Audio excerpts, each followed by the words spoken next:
forget how much fun it is to have videos on the blog, and then I make one and I remember and then I want to do more. So another video today. So today I'm going to show you some of the different book structures that I've been making to work in. The first one I'm going to show you is this one. This I learned from Effie Wild. It's called a Sweet Trash Art Journal, and it's made from just a composition notebook that you can pick up pretty much anywhere. The drugstore, Walmart, Staples.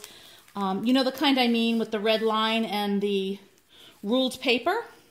You shouldn't pay more than, a few dollars for this. $2. I think I got this on the sale rack at Walgreens drugstore, and I think I paid like 99 cents for it.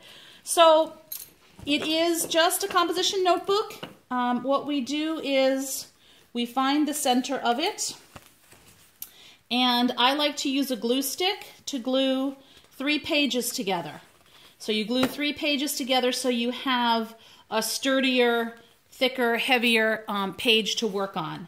And so you go 3, and you glue them together with a glue stick. A Yoo-Hoo glue stick is great. And then 3, and then 3, and then you work from the center and go the other way. 3, and then 3, and then 3. And then if there's an odd number left over, then you glue it to the cover. And once that's done, then I gesso the pages with just a light coating of gesso. And yes, you are going to get some wrinkling. I think that's, terrific. It's the first, I consider this actually the first layer in the art journaling, the mixed media art journaling that will go in here. And so you gesso the pages, and this takes a little bit. A hairdryer can help. It's also great if you're doing something else. If you're working on the computer or doing something else, you can gesso and then let it dry for a bit and run and do something else and then come back and do another page. And then once that's done, we punch holes with an awl, just like you would in any other kind of bookbinding, and use waxed Irish linen thread to reinforce the binding, because I know that we're going to add a lot of collage and paint layers and all sorts of things in here. And you can let the tails of the linen thread hang out, and if you want, you can bead them, and I had all these great beads. And then the cover, you can either sand lightly, gesso, and then paint on, or collage on, or you could use some of the new printed duct tapes that they make, or you can use what I did here, and that's washi tape, because I have a lot of washi tape. And so you just go ahead and cover it with washi tape. I made a little nameplate here for the book that says quotable, because the purpose for this art journal was I was going to take favorite quotes that I have highlighted in books that I've read, and I was going to use a quote as an inspiration for a journal spread. So I just finished this the other day, and this was my first journal spread in here. The quote says, "In my visions I see with winds and waters and woods." Rainier Maria Rilke.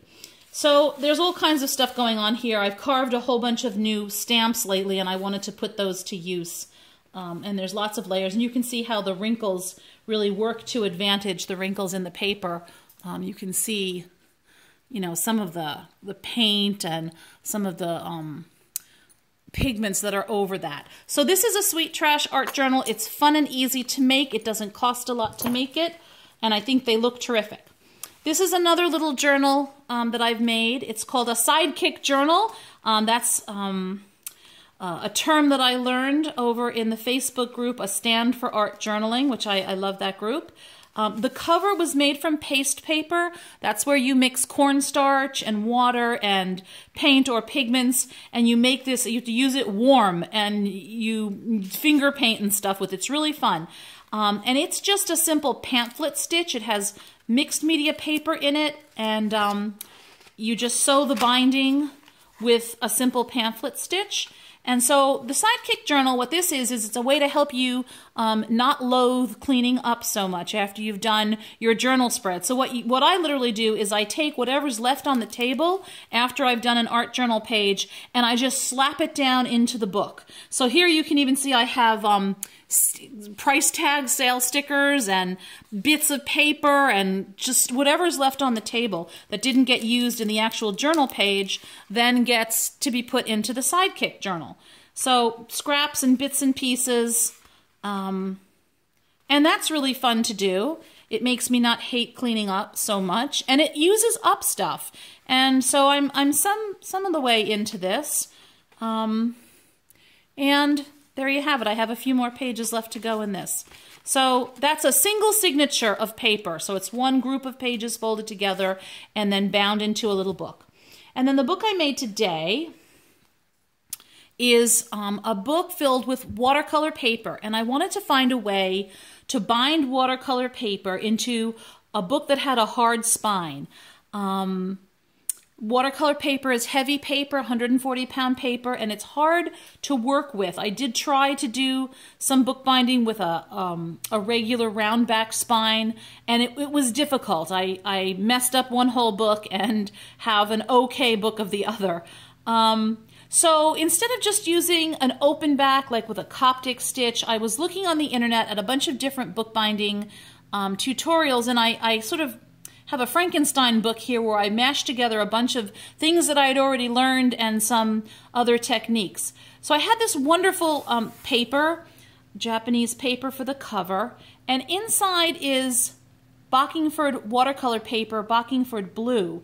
And I've had this paper for about 3 years. I bought it at New York Central in New York City, and I haven't done anything with it. I did make a sample book and use a little bit of it. I love this paper. Turner worked on blue paper for watercolors or simple studies, landscape studies in just ink washes and then a little bit of white highlight.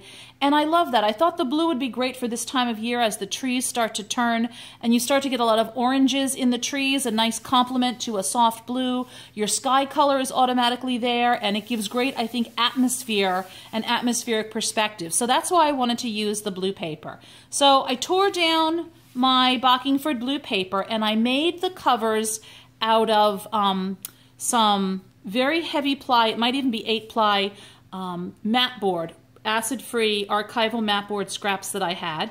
And then I made a spine from Bristol board and I reinforced it with mull like you would do in regular bookbinding.